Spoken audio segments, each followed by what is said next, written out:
Welcome to Wayward Writers. I'm senior literary agent and author Heather Cashman. I'm author and writing coach Stephanie Bearce. And I'm author and writing coach Nicki Jacobsmeyer.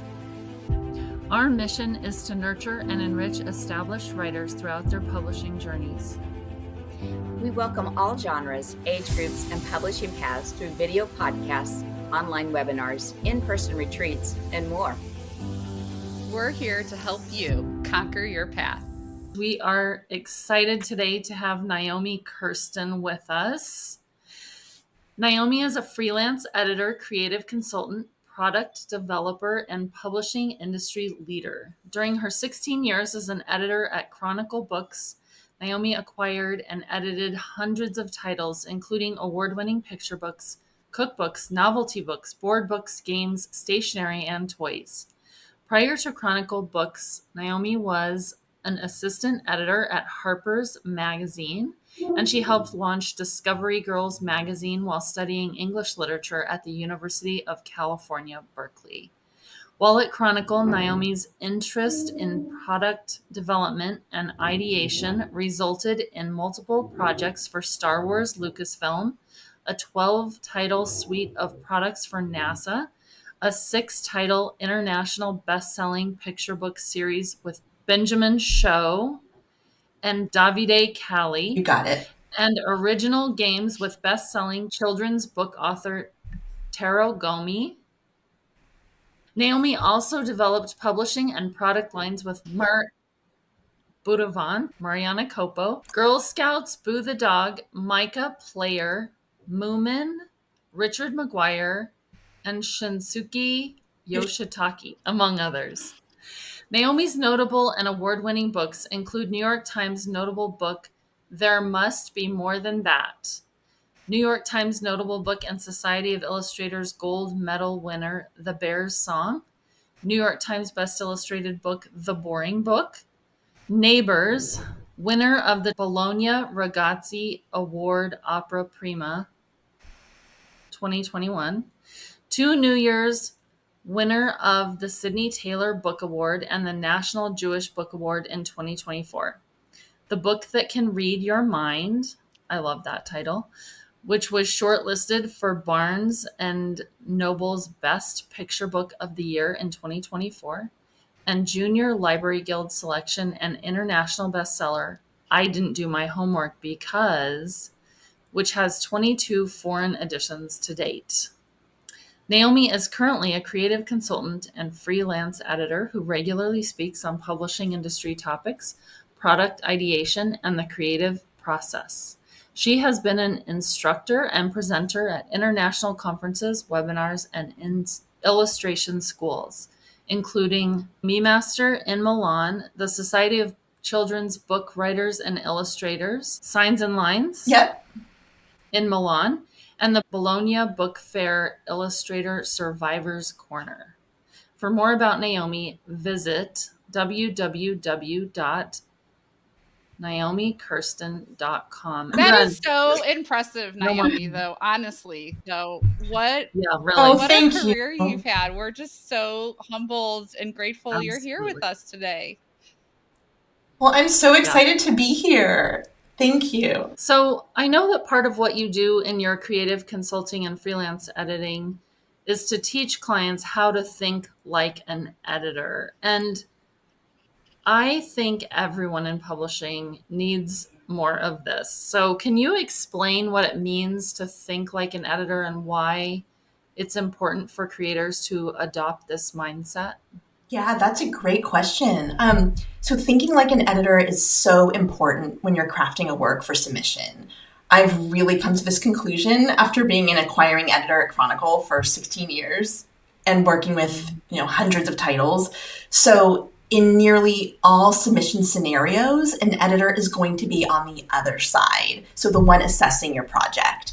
An editor is the one sharing it with others. They're giving your project the green light, and ultimately and hopefully they're making a deal for your work. So you really want to channel how editors think and consider submissions so that you can make your work as irresistible as possible when it's in the middle of that process. So my goal as an editor and creative consultant and coach is to empower creators that I work with to develop an inner voice that is encouraging and creatively freeing and supportive, all while being mindful of these very necessary parameters and market considerations that exist in the book publishing business and that inform the submissions process, because publishing is a business and we all benefit from that.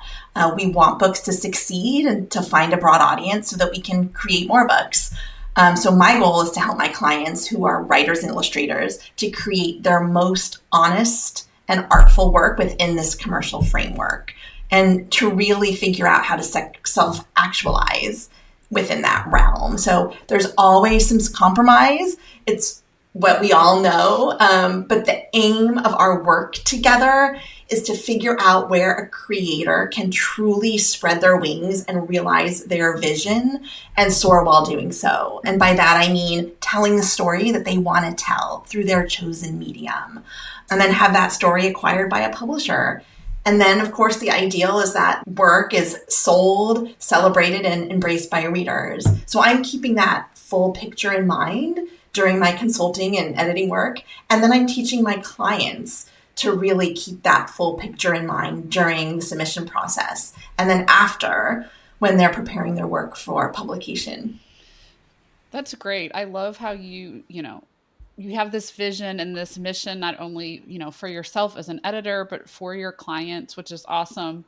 And Naomi, one of the words that piqued my interest was compromise, because Yes. I think, I know myself included, we can all do a little more of that, and understanding that that compromise is for the better good of the story and for the reader. I'm swimming in that word right now because it's very enlightening and it's something to think about for sure. Absolutely. Compromise is really the key to any project success.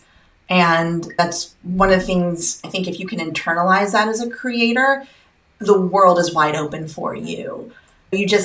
What we write, we feel the words are golden or the illustrations are perfect or golden, but the reality is it's a dialogue between you and the editor, you and the publisher, and then you and the reader. And so to get to that final ideal place of being read and being savored and being celebrated, there's going to be some tension on the way, and there's going to be receptivity to feedback and to modification that really will only enhance your work. Exactly. And it's that trust element that comes with compromise, right? And we have to trust a lot of people during the process. We have to trust ourselves. We have to trust our agents, our editors, our illustrators, our copyright. I mean, there's a lot of publishers, and that's tough. It's really tough sometimes, but I think that's right where the magic happens, is that leap of faith and knowing that everyone has the same goal in mind, right? Well, and I think too, like when I think of this whole process, I think, okay, the first time I write a book, it's just for me.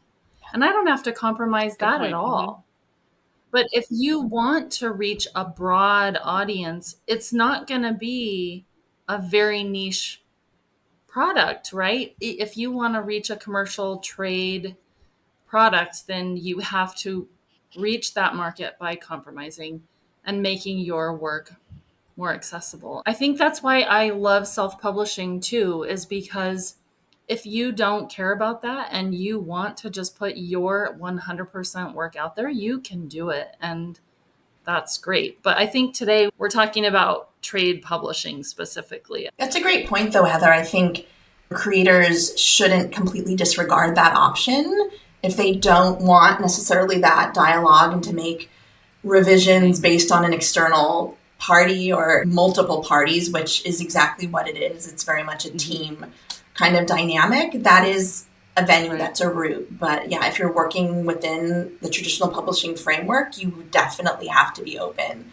to compromise and flexibility. And for any new writers out there too, that doesn't necessarily mean that you can't advocate for your point of view, or if you're writing a story about a nonfiction about a true character, like those things are also there. It's just an ongoing conversation with being open-minded, right? It's so important. So Naomi, what are some common pitfalls that writers and illustrators face when they haven't yet learned to think like an editor? I would say the biggest pitfall is not considering the big picture. So, not necessarily the creative big picture, but the overall context in which books are bought and sold. So, thinking like an editor definitely means having an astute eye when it comes to shaping and crafting a creative project. But the reality is that illustrators and writers are creating within a context that includes so many gatekeepers, like we were just talking about, from the publisher to the sales reps of that publisher, to the marketing team, to the external gatekeepers like librarians, buyers, for independent and national bookstore chain, reviewers. So there's an entire constellation of actors and factors that go into the creation of a book. So on the one hand, it may seem ideal to create in a bubble and shut out this big picture because of all those factors, and creators often construe them as distractions or somehow not conducive to true artfulness. But the reality is that you can create dynamic, enduring, and commercial work if you are aware of these very real and relevant market considerations. If your goal is to get published, your work should be in conversation to some extent with the realities and needs of the marketplace. I'd say another big pitfall is writing for yourself to such an extent that you forget to step back and really think about the reader. And that's where thinking like an editor and working with an editor or a coach can really impact the evolution of a project. My job is to represent the creator's aims and their original vision, but also to bridge that vision with readers and what readers want and need in an artistic work. So in that sense, I represent the reader as well, and I'm doing everything that I can to help honor the creator's original idea while getting that project to a place where readers can recognize the work's immediate value. Ideally, writers get better and better at this with practice. And of course, after working with an editor at a publishing house or working with an editor like me or a creative coach on your way to submission and publication, that can help with that process of thinking like an editor and getting your project to a place where your vision is clearly and artfully conveyed, all while being irresistible to the end consumer. Sounds ideal. Right? Oh, just so simple. Easy peasy. That's what I want. Yeah. So how do you help? I'm interested in this as an agent too, because I feel like I'm also doing this exact same thing all the time, bridging this gap. So how do you help clients find that balance between the creative freedom that they want and the commercial realities of publishing as a business and what they have to do to find that balance? Before anything else, I always make sure my clients and I talk about their aims. So if the goal is to get published in a traditional way with a traditional publisher and not self-publishing or a hybrid model, like we were just talking about earlier, then we absolutely need to create within a framework filtered through the lens of traditional publishing and a lens that will give their work the best chance of success. So my goal and my role as an editor is to enlarge that framework so that my clients, who are the creators, can feel as empowered and inspired as possible while working within these publishing parameters. So I've been an acquiring editor, so I know the thinking and the processing that goes into acquiring and to having submissions get through that process. I've been on the inside. So I want my clients to feel the power of the creative potential that they possess in terms of realizing their creative vision during what can be a really trying process. But I liken this process and this relationship to the dynamic between earth and space. I'm a huge space aficionado. So especially if we're talking about expansiveness and bigness, I nurture, creative wings of my clients. We discover the best places to fly, the best places to achieve an expansive perspective as we're preparing their work for submission. But we aren't leaving the stratosphere. We are very much in this world. We're not venturing into a gravity-free zone. The laws of physics apply here, meaning we need to take that flight and we need to bring it back to Earth. So Earth being where we will ultimately prepare to present a work to a publisher for acquisition and do the necessary hard work to get there. So if your goal is to get published in a traditional way, then you will absolutely need to create in some sort of conversation with the market, which is how books are bought and sold. So because that's how editors and publishers are thinking. Publishers are very mindful of what people are reading, what they're sharing with kids, and they want the books that they acquire to sell. So my collaborations and coaching with clients is geared toward helping creators find those touchstones in the market and in art that have previously resonated with readers. This doesn't mean reflections or copies of what my clients are creating, but examples of artful, honest, and well-written projects and well-illustrated projects that have already found a place on publishers' lists. So that just establishes a precedent when your project is pitched to publishers. So then an acquiring editor or publisher can say, yeah, I think this will do well too. I think there's a place for this in the market right now.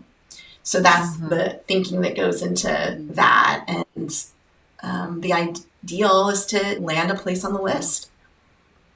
Yeah. Those touchstones, when you talk about that, when I pitch to editors, that's what I try and think of. That's what a comp title is, right? Yep. A comparison title is that touchstone to something that's already successful in the market. But that doesn't mean your book is exactly the same as that book. It just means it has that relatable element that will carry it to the same fans. Exactly. Yeah. Exactly.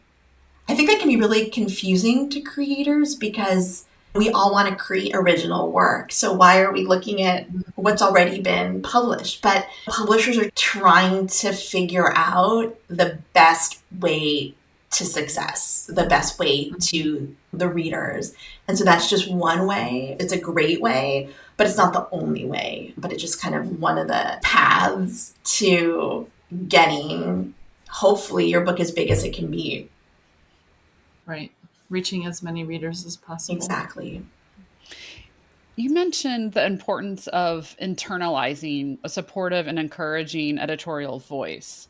How can creators cultivate this editorial mindset and keep it while trying to still remain creative and true to their voice? I'd say an editorial mindset, as I live it, is to be highly attuned to the nuances of the creative work and what that creative work requires in order to flourish. So that means having a strong handle on the story that you want to tell and really listening to the needs of your narrative. And then you want to ask yourself, what form should that narrative take? If you're an illustrator and you want to create a wordless picture book, but you're taking an idea that really should have a narrative text and trying to conform it to that wordless genre, then you're probably not listening to the needs of your work. Similarly, if you want to write a philosophical or high concept picture book, but you're casting your narrative in a rhyme scheme that's limiting the array of words to choose from, then you very well may not be listening to what your work wants. So as we write and we illustrate, and of course work with an editor, whether it's at a publishing house or in a freelance or consulting capacity, we learn to listen to what our work might need from their guidance. So I see the cultivation of this editorial mindset as actually being a key to creating a work that upholds the integrity and the authenticity of what you, as the writer or illustrator, want to communicate, all while ensuring that it resonates with readers. And that's interesting when you talked about what the story is about. And sometimes we think we know, but we don't know when we go to the page at first. And sometimes it takes years, right? Until we actually figure it out. And I think a lot of times you start to realize if you know it or you don't know it when someone asks you, well, what's your story about? And if you can't do like a sentence or two pitch, like maybe you don't know yet. And that's okay. But that's where someone like you, Naomi, is such this excellent avenue to take because you're going to ask the questions we don't know to ask ourselves. Yeah, and then ideally, through that work, you learn to ask yourself those questions because that's the hardest part. Because in a way, it feels like, well, I'm not honoring my original vision. But your vision can exist while you interrogate it and shape it and make it as bright and clear as possible. So again, ideally, it's a relationship that empowers you to be able to write and have that voice in your own head and to be able to shape that story as you continue to write and come up with new projects. So the little writer in my head, I'm thinking about myself, and when I write a story, first I write it for me. Yeah. But then after that, I don't necessarily feel confident that maybe it would be good for the market at all. But you second guess yourself. What role do you think confidence plays in a creator's ability to navigate that balance between artistic vision and market demands? Now, this is such a great question because it's going to let me address a preconceived notion that I think a lot of unpublished creators have, and that's that successful or published authors and illustrators are teeming with an excessive amount of confidence, but that is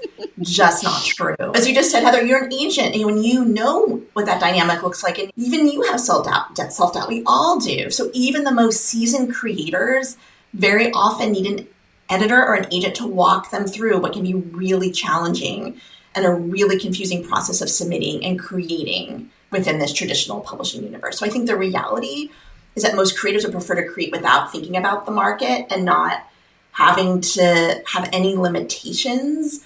So when it comes to getting your work published, it's not confidence that comes into play per se, I think, but a sense of flexibility and the knowledge that your creative vision won't be completely decimated if a concept or a word or an illustration needs to be modified or reworked to best succeed in the market. Flexibility can come with confidence, but if I were to help a creator get to a confident place, it would be through the practice of being open and receptive, like we were talking about earlier, and really internalizing a general okayness with feedback. And then listening to that inner voice and trusting that inner voice, that core you, who knows what your project wants and also wants your project to find readers. That way, you're freed up to make any necessary changes to bridge your original idea with what the market may require in order for your project to be acquired. So with that mindset, I think you'll feel less compromised. You'll just necessarily and naturally feel more confident and confident even if you have to make significant changes at any point in the process. So I think it's all really interconnected. But again, flexibility is key. Flexibility between you and you and your collaborators, whether it's the agent you're working with or a publisher or an editor or an illustrator who's paired with your text. It's so interesting while you were saying all that, I was thinking to myself, okay, yeah, I can actually see myself doing this for my clients. Like I'm taking their story and I can see their vision for it, or hopefully I can see their vision for it. And at that point, picking out the little ways that this story might keep that original vision, but then also add elements that are going to help it sell. And I'm not really sure that I can, as a creator, 100% do that for my own projects. Like when I send things to my agent, she says things that are like, oh, why I should have thought of that. But I was so busy creating what I wanted to create. It didn't get through.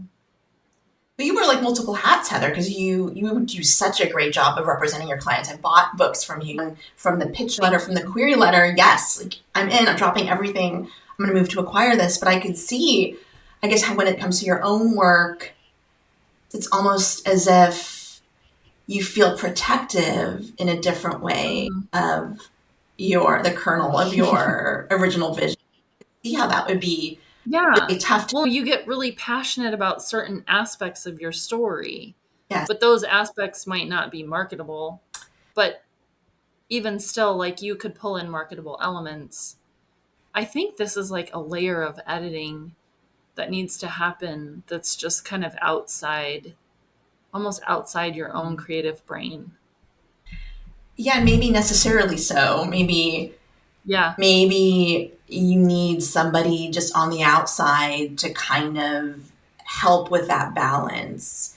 So again, there's that tension of, what the core of the story should be, but then working with someone who can represent, again, that a little bit of that distance that can just really showcase more of that kernel of the idea with any necessary modifications, again, that you might not have access to because you're so focused on one aspect of what you're writing that you just feel like is the emotional truth or the core of what you're writing.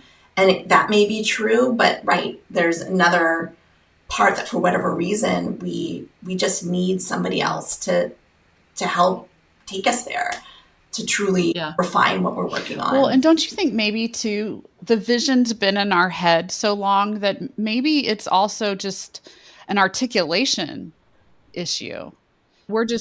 our vision's in our head, but it's not the same as what maybe the reader is getting, because we haven't articulated, because we've lived with it for so long. And it's like, well, yeah, that's what I meant. Yeah. Well, but that's not what I read. Like, as someone that doesn't know, right? You know how they say, well, you're not going to be sitting on the couch with your readers to tell them what you really meant, right? There's this interpretation, but maybe also articulation is something that needs to be discussed also. Yeah, that makes total sense. Like, we are Right. living it. And so you fill in aspects of the story because it is in your mind. Mhm. And then we forget, well, we can't fill in all of those gaps if someone else isn't in our mind with us. And when you write a story, a novel, a picture book, you're trying to bring forth what is in your mind. But still, there can just be those areas that you just don't have access to for whatever reason. And that's part of the beauty of publishing is we work with others that are on our team, they're on our side, and they help us to really bring those areas out to just allow what we've envisioned to flourish and to have the most impact on readers. Yeah, really expansive. So, Naomi, how do you define self-actualization for creators within the publishing industry? Yeah, I think self-actualization will just depend on the writer or the illustrator's goals. If a creator wants to create in traditional publishing, self-actualization may just be getting published. But striving even higher, I think, would mean having your vision captured in a way that works for you. Feeling like the illustrator paired with your text, encapsulated and captured what you wrote perfectly. They got the essence and energy of your work. But feeling like you self-actualize won't necessarily have anything to do with sales or awards, but with your own sense of accomplishment as it relates to your efforts leading up to seeing your book in print. I think for very few people, it really is not about the awards or the sales. It really is about how the process felt and how they felt they navigated that process and let the vision that they had been sheltering and nurturing for so long really take flight. And that to me is just the pinnacle of that kind of feeling. Yeah, because sometimes I feel like when our success is defined by something like a sale or a number of sale, some things we don't have control over. And that's going to feel really Yeah. disappointing and really frustrating Yeah. if we aren't reaching this definition of success when it's something we don't have control over, as opposed to something we do have control over, like you mentioned. It's so out of Right. our hands how the market embraces your work, whether a reviewer gives it a star review. It's what you can control is how you handle the process, how receptive you are to that process, how collaborative you are. And that has to be the arbiter of your sense of success and self-actualization. Like, that is being an incredible creator and artist, to be able to handle all of those factors from submission through to publication, and everything after is, obviously we want books to succeed, we want books to find readers, but tethering your sense of self-worth on everything after is just too compromising when it comes to then getting back in there and creating your next work. You just have to keep going and keep focusing on the most positive aspects of the process. And as you were saying, the aspects that you can control more rather than the aspects you can't. For sure. In talking about all of this compromise and things like that, I know some people are going to have a hard time with that word, but I think if we could just open our minds and make it more of a positive context, I have seen so many times, especially in the picture book market, but also in even with novels, I have seen creators who thought, oh, my book is really good and I love it so much. And then they go through this process, and then there's this whole added layer through illustration. And their book takes on this whole even more meaning. Or just because you add another layer of perspective with an agent or with an editor or whatever, I think we really can see our vision expand to something even greater. Yes. So in talking about this compromise, we want all creators to be able to remain true to their vision while creating this work that's also commercially viable. So do you have any examples of a situation where you've had a creator who did have to compromise and how you guided them through that process while preserving their vision? Yeah. One instance that I can recall right off the top of my head regarding compromise and my work with a creator is when I acquired Miguel Tonko's You and Me and You a number of years ago. And so when that project was originally submitted to me, it was entitled A Child Will. And the text went along the lines of a child will ask you the most difficult questions and keep you in shape. A child will show you how to talk to strangers and how to slow down. And then so forth, just cast through that third person narration. And essentially it was a book celebrating the parent-child relationship, but very much from the adult perspective. So I acquired it, and then I suggested to Miguel that we ever so slightly modify the perspective so that the questions were more immediate and that it was more of a love letter from the child to the parent. So I thought that would make the book more gifty, as in a gift to an adult. And then also better suited to the picture book market. So often with children's picture books, it's effective to have a child's perspective to really facilitate the kid reading experience. So Miguel had a really smart and thoughtful reasoning for maintaining the third person narration. And I could tell he really needed to see why this was the smart move. So we talked about it, and he understood that the slight reconfiguring was what would really make his work stronger, more meaningful, and just more immediate. And then he was sold. So the change paid off. We ended up, I think, having 10 foreign editions, and then I was able to develop 2 more books with him in the series.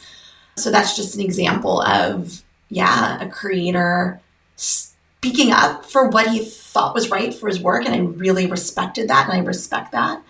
But then being open to the dialogue about changes that we might make to make his narrative and his art paired with a narrative even stronger. Anyway, can you share again the title that it went in print? Oh, yeah. Please? You and Me and You. I love it. That's beautiful. Thank you.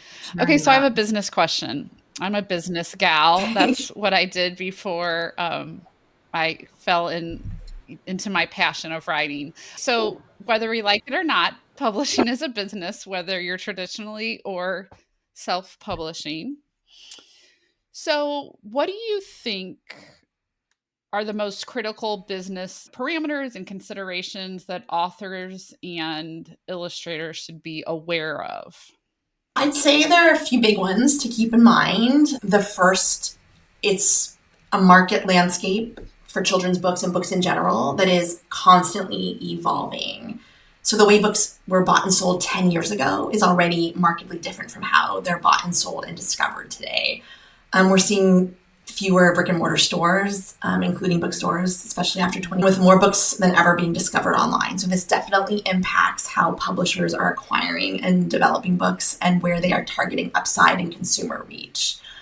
And then there are costs, the cost associated with producing a book. So even publishers with the most distinctive publishing in terms of format and production specs are mindful of these costs associated with bringing a book into the world. So what this means for creators is that you just want to show an awareness of the increasing costs related to book production when pitching to publishers. So even those that are more experimental when it comes to book as object, you still want to show when you're presenting, look, I recognize it's getting more and more expensive to produce books. So this relates to more ambitious paper engineered projects if you're a creator, or when you're pitching a novelty board book that might have extras like touch and feel elements or flaps, or a gatefold in a picture book, or a really, really long visual book.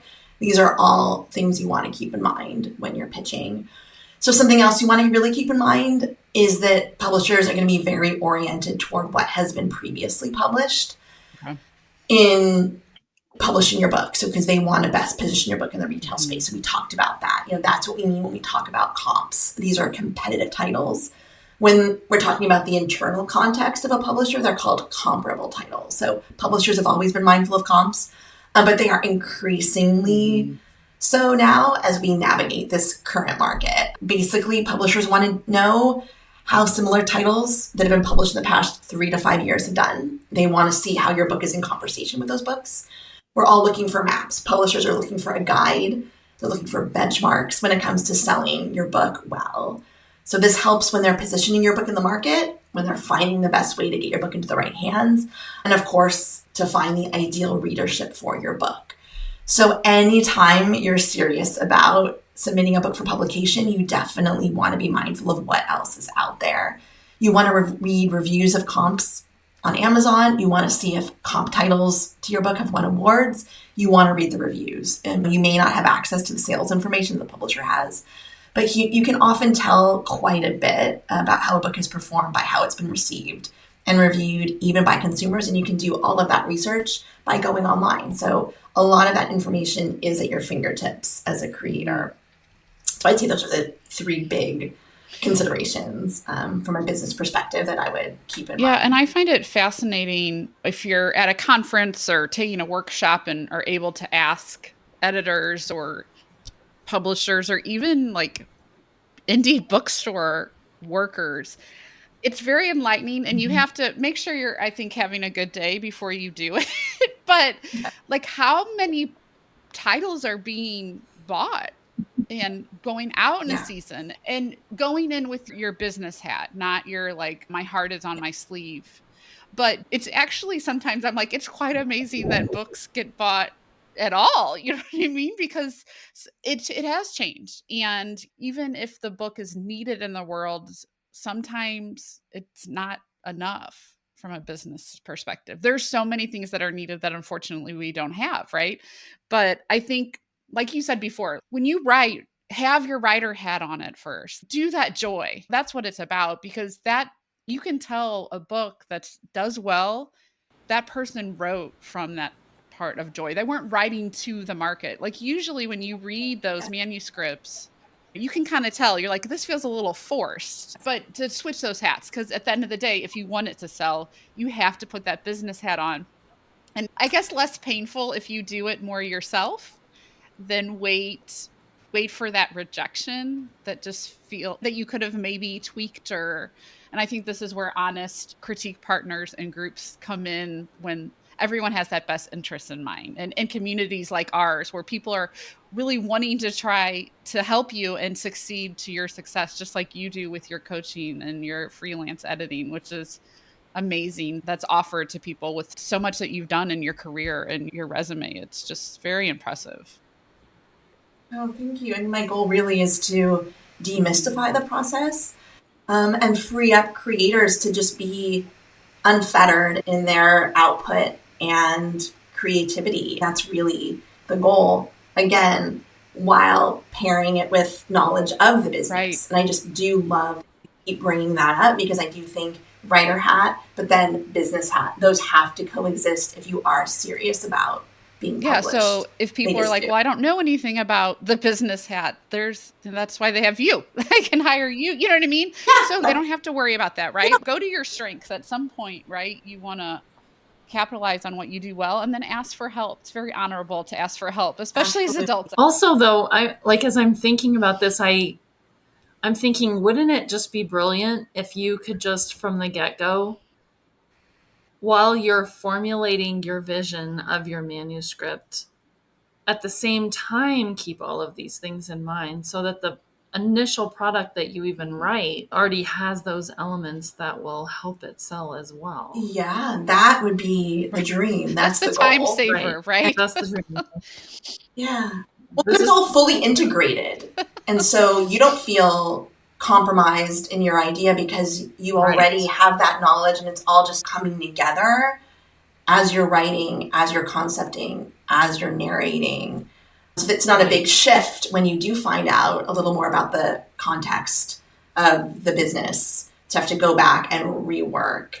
You're just naturally keeping all of that in mind, not letting anything overtake your original vision, but it's baked in to begin with, so that it's not a huge shock if you later have to make some changes to make it more appealing to a publisher. So how do we do that? Is that an Yeah. experience thing?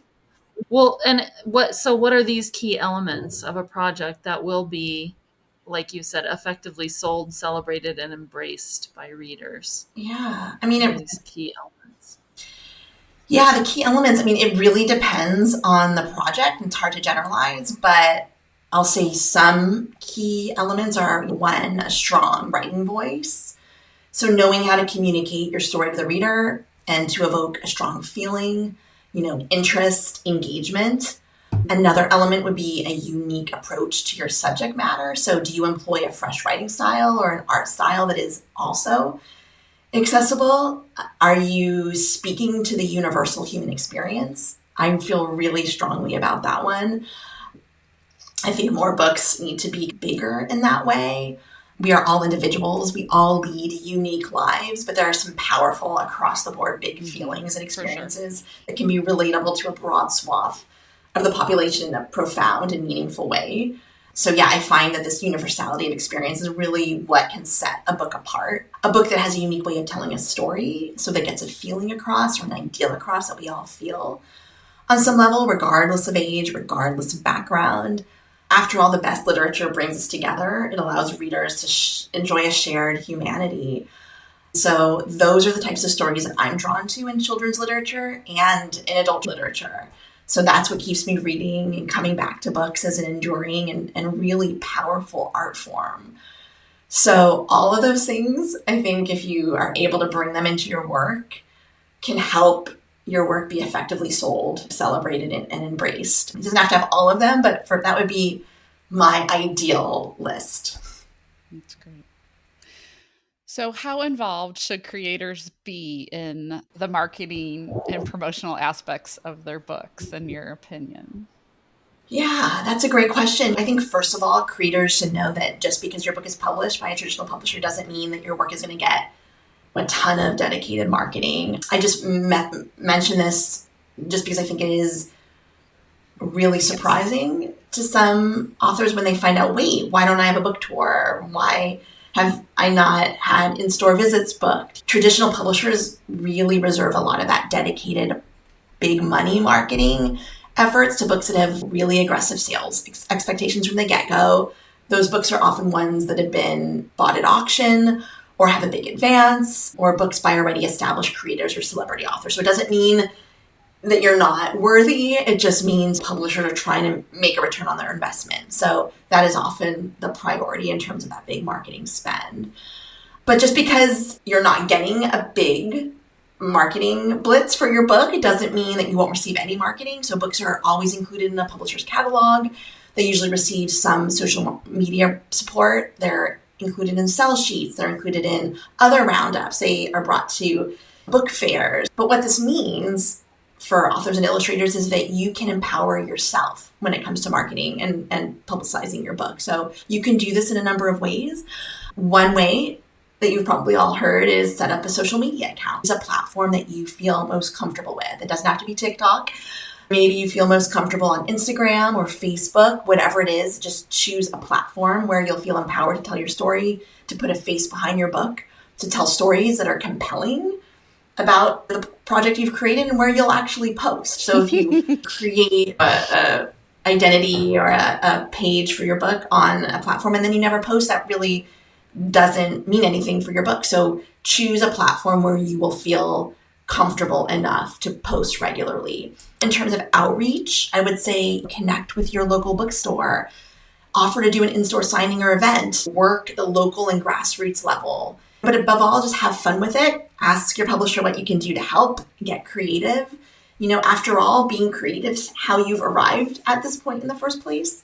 Know that you have the power to make those connections. It's not all about the publisher, but have that conversation and just celebrate that incredible work that you have made happen. And if you come to the table, come to your social media, come to your blog posts, go to a podcast with that energy, that just will be so irresistible to your potential and future readers. Well, that was inspiring. Marketing and promoting is frightening for most people, Definitely. and even those of us that do it as a living before. It's still different. It's your work. It's different. You're selling Yeah. your product, right? But I think those are just great ways and encouraging ways, just being consistent, right? In a baby step. Like, you don't have to be on all the Yes. platforms, right? You eat the elephant one bite at a time, right? And I think that's really encouraging. So thank you for those tips.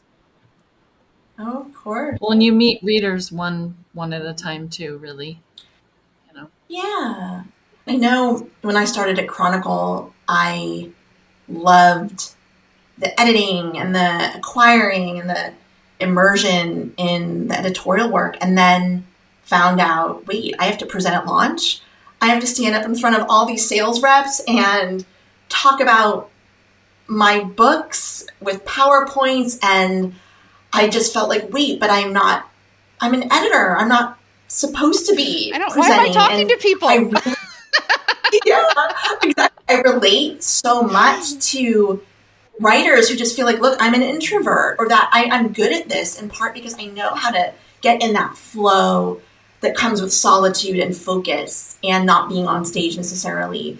But with practice, I came to really love the process of presenting and engaging sales reps and engaging whoever I had to present to get my books out there.